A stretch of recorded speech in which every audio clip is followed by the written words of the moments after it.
ಎಲ್ರಿಗೂ ನಮಸ್ಕಾರ.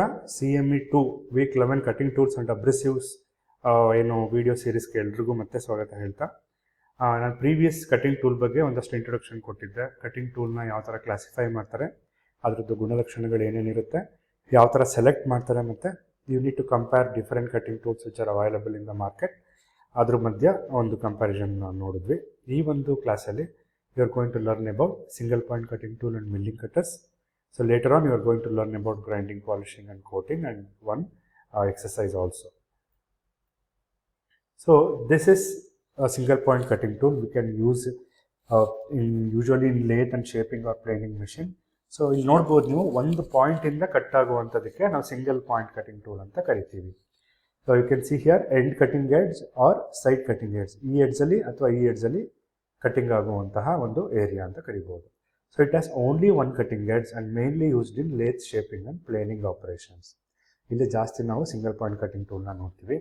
ನೀವು ಇದನ್ನು ಎಕ್ಸಾಮಲ್ಲಿ ಕೇಳ್ತಾರೆ, you need to draw this diagram and label the important parts. Nomenclature ಅಂತ ಹೇಳಿದ್ರೆ ಚಿತ್ರ ಬರೆದು ಅದರದ್ದು ಪಾರ್ಟ್ಸ್ಗಳನ್ನ ನೀವು ಹೆಸರು ಇದ್ರ ಪಾರ್ಟ್ಸ್ನ ಲೇಬಲ್ ಮಾಡಬೇಕಾಗುತ್ತೆ. ಇಂಪಾರ್ಟೆಂಟ್ ಪಾರ್ಟ್ಸ್ ಬಂದು ನೋಡಿ, ಇಲ್ಲಿರುವಂತಹ ಪಾರ್ಟ್ ಏನು ಟಾಪ್ ಪೋರ್ಷನ್ ಇದೆಯೋ, ಅಂದರೆ 2 ಹೋಲ್ಡರ್ಗೆ ಕನೆಕ್ಟ್ ಆಗುತ್ತಲ್ಲ, ಇದಕ್ಕೆ ಶಾಂಕ್ ಅಂತ ಕರಿತೀವಿ. And you can see a face where the chip can flow. ಇಲ್ಲಿಂದನೇ ಚಿಪ್ ಫ್ಲೋ ಆಗುವಂಥದ್ದು ಎಂಡ್ ಕಟಿಂಗ್ ಮತ್ತು ಸೈಡ್ ಕಟಿಂಗ್ ಎಡ್ಜ್ ಅಂತ ಕರಿತೀವಿ. So this area is called minor flank and this area is called major flank ಅಂತ ಕರಿತೀವಿ. So ಇಲ್ಲಿ ಏನು 2 point ಸೇರುತ್ತೋ ಇಲ್ಲಿಗೆ ನಾವು ನೋಸ್ ಅಂತ ಕರಿತೀವಿ. The bottom portion is called a heel and the bottom portion of this body is called a base ಅಂತ ಕರಿತೀವಿ. ಸೊ ಶಾಂಕ್ ಅನ್ನೋದು main body of the tool which is held in tool holder. Tool ಹೋಲ್ಡರಲ್ಲಿ ಅಂದರೆ tight ಮಾಡಿ ಇದನ್ನು ಆಮೇಲೆ ಆಪ್ರೇಷನ್ಗೆ ತೊಗೊಂಡು ಹೋಗಬೇಕು, ಅಂದರೆ ಮುಂದೆ ಮೂವ್ ಮಾಡಬೇಕು ಇದನ್ನು. ಸೊ ಫೇಸ್ ಅಂತ ಹೇಳಿದ್ರೆ this is the surface over the chip flow. Chip ಅಂದರೆ ಕಟ್ಟಾಗಿರುವಂತಹ ಆಬ್ಜೆಕ್ಟ್ದು ಸಣ್ಣ ಸಣ್ಣ ಪೀಸ್ಗಳಿರುತ್ತಲ್ಲ, ಅದಕ್ಕೆ ಚಿಪ್ ಅಂತ ಕರಿತೀವಿ. ಆ ಚಿಪ್ ಹೋಗುವುದಕ್ಕೆ ಇರುವಂತಹ ಜಾಗಕ್ಕೆ ಫೇಸ್ ಅಂತ ಕರಿತೀವಿ. ಫ್ಲ್ಯಾಂಕ್ ಅಂತ ಹೇಳಿದ್ರೆ the surface below the cutting edge. Cutting ಎಡ್ಜ್ಗಿಂತ ಕೆಳಗಡೆ ಇರುವಂತಹ ಸರ್ಫೇಸ್ಗೆ ನಾವು ಫ್ಲ್ಯಾಂಕ್ ಅಂತ ಕರಿತೀವಿ. ಮೈನರ್ ಫ್ಲ್ಯಾಂಕ್ ಸ್ವಲ್ಪ ಏರಿಯಾ ಕಡಿಮೆ ಇರುತ್ತೆ, ಮೇಜರ್ ಫ್ಲ್ಯಾಂಕ್ ಏರಿಯಾ ಜಾಸ್ತಿ ಇರುತ್ತೆ. ಕಟಿಂಗ್ ಎಡ್ಜ್ ಅಂದರೆ ಯಾವ ಒಂದು ಎಡ್ಜಲ್ಲಿ ಮೆಟೀರಿಯಲ್ ರಿಮೂವ್ ಆಗುತ್ತೋ ಅದಕ್ಕೆ ಕಟಿಂಗ್ ಎಡ್ಜ್ ಅಂತ ಕರಿತೀವಿ. ಸೊ ನೋಸ್ ಅಂತ ಹೇಳಿದ್ರೆ it is A tip of A tool. So ಇಲ್ಲಿ ತುದಿ ಅಂತ ಟೂಲ್ದು ಟಿಪ್ಗೆ ನಾವು ನೋಸ್ ಅಂತ ಕರಿತೀವಿ. ಇನ್ನು ಆ್ಯಂಗಲ್ಗಳು ತುಂಬ ಇಂಪಾರ್ಟೆಂಟ್ ಆಗುತ್ತೆ ಇಲ್ಲಿ. ಸೊ ಆ್ಯಂಗಲ್ಗಳ ಬಗ್ಗೆ ಒಂದಷ್ಟು ತಿಳ್ಕೊಳ್ಳೋಣ. We have 3 important angles in single point cutting tool. One is rake angle, second one is clearance angle, and the third one is cutting edge angle. So ಈ ಥರ 3 ಪಾರ್ಟ್ಸ್ ಆಗಿ ಡಿವೈಡ್ ಮಾಡ್ತೀವಿ. Rake angle ಅನ್ನೋದು ತುಂಬ important. Rake angle ಅಂದರೆ ಏನು ಅಂದರೆ the angle between tool face and horizontal plane. Tool face ಅಂದರೆ ಇದು, ಹಾರಿಜಾಂಟಲ್ ಪ್ಲೇನ್ ಇಲ್ಲಿ ಏನಾದ್ರು ಒಂದು ಹಾರಿಜಾಂಟಲ್ ಪ್ಲೇನ್ ಡ್ರಾ ಮಾಡಿ ಇದು ಮತ್ತು ಇದಕ್ಕಿರುವಂತಹ ಆ್ಯಂಗಲ್ಗೆ we can call it as a rake angle. ಈ ರೇಕ್ ಆ್ಯಂಗಲ್ ತುಂಬ ಇಂಪಾರ್ಟೆಂಟು. ಯಾಕೆ ಅಂದರೆ ಈ ಆ್ಯಂಗಲ್ ಮೇಲೇ ಸ್ಮೂತ್ ಆಗಿದೆಯಾ ಚಿಪ್ಪು ಅಥವಾ ಏನು ಬ್ರೇಕ್ ಆಗಿದೆಯಾ ಚಿಪ್ ಅಂತ ಹೇಳೋಕ್ಕಾಗೋದು. ಹಾಗಾಗಿ this will helps in smooth chip flow. Cutting ಫೋರ್ಸಸ್ನ ರಿಡ್ಯೂಸ್ ಮಾಡೋದಕ್ಕೂ ರೇಕ್ ಆ್ಯಂಗಲ್ ತುಂಬ ಇಂಪಾರ್ಟೆಂಟು. ಕ್ಲಿಯರೆನ್ಸ್ ಆ್ಯಂಗಲ್ ಅಂತ ಹೇಳಿದ್ರೆ the angle between the flank and the work piece. So ಮುಂದೆ ವರ್ಕ್ ಪೀಸ್ ಇರುತ್ತೆ, ಆ ವರ್ಕ್ ಪೀಸು ಮತ್ತು ಈ ಫ್ಲ್ಯಾಂಕ್ ಈ ಎರಡಕ್ಕೂ ಇರುವಂತಹ ಆ್ಯಂಗಲ್ಗೆ ಕ್ಲಿಯರೆನ್ಸ್ ಆ್ಯಂಗಲ್ ಅಂತ ಕರಿತೀವಿ. ಈ ಕ್ಲಿಯರೆನ್ಸ್ ಆ್ಯಂಗಲ್ ಇರೋದ್ರಿಂದನೇ ರಬ್ಬಿಂಗ್ ಆಗೋದನ್ನ ತಡೆಯುವಂಥದ್ದು ಮತ್ತು ಟೂಲ್ದು ಲೈಫು ತುಂಬ ದಿನಗಳ ಕಾಲ ಬಾಳಿಕೆ ಬರುವಂಥದ್ದು. ಇನ್ನು ಕಟಿಂಗ್ ಎಡ್ಜ್ ಆ್ಯಂಗಲ್ ಅಂತ ಹೇಳಿದ್ರೆ ಟೂಲ್ ಆಕ್ಸಿಸ್ಗೆ ಮತ್ತು ಕಟಿಂಗ್ ಎಡ್ಜ್ಗೆ ಇರುವಂತಹ ಆ್ಯಂಗಲ್. ಟೂಲ್ ಆಕ್ಸಿಸ್ಸು ಮತ್ತು ಕಟಿಂಗ್ ಎಡ್ಜ್ಗೆ ಇರುವಂತಹ ಆ್ಯಂಗಲ್ಗೆ we can call it as cutting edge angle. Cutting efficiency ಚೆನ್ನಾಗಾಗಬೇಕು ಅಂದರೆ ಈ ಆ್ಯಂಗಲ್ಲು ತುಂಬ ಅವಶ್ಯಕತೆ ಇದೆ. So this is about nomenclature of single point cutting tool. Let us move on to the rotating cutter, that is milling cutter ಅಥವಾ milling multi point cutting tool ಬಗ್ಗೆ ಬರೋದಾದರೆ, multi point cutting tool ಅಂದರೆ there are many points. ಎಲ್ಲ ಪಾಯಿಂಟ್ಸಲ್ಲೂ ಕೂಡ cut ಆಗುತ್ತೆ.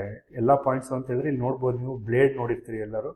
These are the cutting edges. ಇಲ್ಲಿ rotate ಆಗ್ತಾ ಇರುತ್ತೆ and each edges will accomplish for a cutting action. ಇದೆಲ್ಲ ಎಡ್ಜಸ್ಸಲ್ಲೂ ಕೂಡ ಕಟಿಂಗ್ ಆಗುತ್ತೆ. ಅದಕ್ಕೆ ಇದನ್ನು ಮಲ್ಟಿ ಪಾಯಿಂಟ್ ಕಟಿಂಗ್ ಟೂಲ್ ಅಂತ ಕರೀತಾರೆ. ಇಲ್ಲಿ ಟೀತ್ ಅಂತ ಕರಿತೀವಿ. ಟೀತ್ ಅಂತ ಹೇಳಿದ್ರೆ ಕಟಿಂಗ್ ಎಡ್ಜಸ್ ಅಂತ, ಇವಾಗ ನೀನು ತೋರಿಸಿದ್ನಲ್ಲ ಅದು. ಫ್ಲೂಟ್ ಅಂತ ಕರಿತೀವಿ. So these are the grooves for chip removal. ಇಲ್ಲಿ ಏನು ಕಾಣಿಸ್ತಾ ಇದೆಯಲ್ಲ, this area is called flute. So body is the main part of the teeth and shank ಅಥವಾ ಆರ್ಬರ್ ಅಂತ ಹೇಳಿದ್ರೆ ಇಲ್ಲಿ ಮಧ್ಯದಲ್ಲಿ ಏನು ಹೋಲ್ ಇರುತ್ತೋ ಅಲ್ಲಿ ಅದನ್ನು ಶಾಂಕ್ ಮತ್ತು ಆರ್ಬರ್ಗೆ ಅದನ್ನು ಅಟ್ಯಾಚ್ ಮಾಡಿ ಇಟ್ ವಿಲ್ ವರ್ಕ್ ಅಂತ ಹೇಳ್ಬೋದು. ಆ್ಯಂಗಲ್ಸಿಗೆ ಬಂದರೆ ವಿ ಹ್ಯಾವ್ ರೇಕ್ ಆ್ಯಂಗಲ್. ಇಲ್ಲೂ ಕೂಡ ಚಿಪ್ಪು ಸರಿಯಾದ ರೀತಿಲಿ ಮೂವ್ ಆಗಬೇಕು ಅಂತ ಹೇಳಿದ್ರೆ ರೇಕ್ ಆ್ಯಂಗಲ್ ಅವಶ್ಯಕತೆ ಇದೆ. You can see the rake angle here. Helix angle ಅಂತ ಹೇಳಿದ್ರೆ angle of the teeth with cutter ಆಕ್ಸಿಸ್ಗೆ ಟೀತ್ ಎಷ್ಟು ಆ್ಯಂಗಲಲ್ಲಿ ರೊಟೇಟ್ ಆಗಿದೆ ಅನ್ನೋದಕ್ಕೆ ನಾವು ಹೆಲಿಕ್ಸ್ ಆ್ಯಂಗಲ್ ಅಂತ ಕರಿತೀವಿ. ತುಂಬ ಇಂಪಾರ್ಟೆಂಟ್ ಆ್ಯಂಗಲ್ ಇದು helix angle. You can see the helix angle here. Axis ಮತ್ತು ಟೀತ್ಗೆ ಇರುವಂಥ ಆ್ಯಂಗಲ್ಲು. ಪಿಚ್ ಅಂತ ಹೇಳಿದ್ರೆ ಎರಡು ಟೀತ್ ಮಧ್ಯೆ ಇರುವಂತಹ ಅಡ್ಜಸೆಂಟ್ ಡಿಸ್ಟೆನ್ಸ್ ಅಂತ ಕರಿತೀವಿ, ರೇಡಿಯಲ್ ಡಿಸ್ಟೆನ್ಸು. ಕಟಿಂಗ್ ಎಡ್ಜಸ್ ಅಂದರೆ ಯಾವ ಒಂದು ಎಡ್ಜಸ್ಸು ಮೆಟೀರಿಯಲ್ನ ರಿಮೂವ್ ಮಾಡೋದಕ್ಕೆ ಹೆಲ್ಪ್ಫುಲ್ ಮಾಡುತ್ತೋ ಅದಕ್ಕೆ ನಾವು ಕಟಿಂಗ್ ಎಡ್ಜಸ್ ಅಂತ ಕರಿತೀವಿ. ಸೊ ಇಲ್ಲಿ ಡಿಫ್ರೆಂಟ್ ಕಟಿಂಗ್ ಎಡ್ಜಸ್ ಇರೋದ್ರಿಂದ multi point cutting tool we will have many cutting edges ಅಂತ ಹೇಳ್ಬೋದು. ಇನ್ನು ಮಿಲ್ಲಿಂಗ್ ಕಟರ್ಸ್ ಬಗ್ಗೆ ಹೇಳೋದಾದರೆ we have an number of milling cutters. ಅದರಲ್ಲಿ ಪ್ಲೇನ್ ಮಿಲ್ಲಿಂಗ್ ಕಟರ್ ಅಂತ ಇದೆ, ಎಂಡ್ ಮಿಲ್ಲಿಂಗ್ ಕಟರ್ ಅಂತ ಇದೆ, ಫೇಸ್ ಮಿಲ್ಲಿಂಗ್ ಕಟರ್ ಅಂತ ಇದೆ, ಸೈಡ್ ಮಿಲ್ಲಿಂಗ್ ಕಟರ್ ಅಂತ ಇದೆ. So we have lot of milling cutters which are available for the operations. Different ಆಪರೇಷನ್ಸ್ಗೆ ಡಿಫರೆಂಟ್ ಮಿಲ್ಲಿಂಗ್ ಕಟರ್ಸ್ನ ಯೂಸ್ ಮಾಡ್ತೀವಿ. ಸೊ ಇದು ಬೇಸಿಕ್ಸ್ ಆಗಿ ನಿಮಗೆ ಗೊತ್ತಿರಬೇಕು, because you are doing a manufacturing operation later on and also in the industry. You need to know the cutting tools which are used. ಹಾಗಾಗಿ concepts of mechanical ಇಂಜಿನಿಯರಿಂಗಲ್ಲಿ cutting tool ಬೇಸಿಕ್ಸಲ್ಲಿ ನಿಮ್ಗೆ ಇದನ್ನು ಇಟ್ಟಿದ್ದಾರೆ ಅಂತ ಹೇಳ್ಬೋದು. ಸೊ ಐ ಹೋಪ್ ಎಲ್ರಿಗೂ ಅರ್ಥ ಆಯಿತು ಅಂತ ಅನ್ಕೋತೀನಿ. ಇನ್ನು ಡಿಫ್ರೆನ್ಸಸ್ ಬಗ್ಗೆ ಹೇಳೋದಾದರೆ ಸಿಂಗಲ್ ಪಾಯಿಂಟ್ ಕಟಿಂಗ್ ಟೂಲಲ್ಲಿ ಕಟಿಂಗ್ ಎಡ್ಜಸ್ಸು ನಿಮಗೆಲ್ಲ ಗೊತ್ತಿರೋ ಥರ 1 ಇರುತ್ತೆ, ಇಲ್ಲಿ ಮಲ್ಟಿಪಲ್ ಇರುತ್ತೆ ಮಿಲ್ಲಿಂಗ್ ಕಟಿಂಗ್ ಟೂಲಲ್ಲಿ. ಇನ್ನು ಆಪ್ರೇಷನ್ ಎಲ್ಲೆಲ್ಲಿ ಯೂಸ್ ಮಾಡ್ತಾರೆ ಅಂದರೆ ಟರ್ನಿಂಗ್ ಅಲ್ಲಿ ಯೂಸ್ ಮಾಡ್ತಾರೆ ಸಿಂಗಲ್ ಪಾಯಿಂಟ್ ಕಟಿಂಗ್ ಟೂಲ್ನ. ಮಿಲ್ಲಿಂಗ್ ಟೂಲ್ನ ಮಿಲ್ಲಿಂಗಲ್ಲಿ ಯೂಸ್ ಮಾಡ್ತಾರೆ.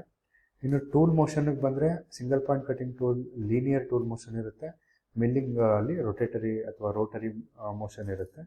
ಸರ್ಫೇಸ್ ಫಿನಿಶ್ ಬಂದು ಸಿಂಗಲ್ ಪಾಯಿಂಟ್ ಟೂಲಲ್ಲಿ ತುಂಬ ಕಡಿಮೆ ಇರುತ್ತೆ ಅಥವಾ ಮಾಡರೇಟ್ ಇರುತ್ತೆ, ಬಟ್ ಮಿಲ್ಲಿಂಗ್ ಟೂಲಲ್ಲಿ ಬೆಟರ್ ಇರುತ್ತೆ. ಸೊ ಇದು ಬೇಸಿಕ್ ನಾಲೆಡ್ಜ್ನ ನಿಮಗೆ ಇಂಪಾರ್ಟ್ ಮಾಡೋದಕ್ಕೆ ಹಾಕಿರುವಂಥ ಒಂದು ಸ್ಲೈಡು.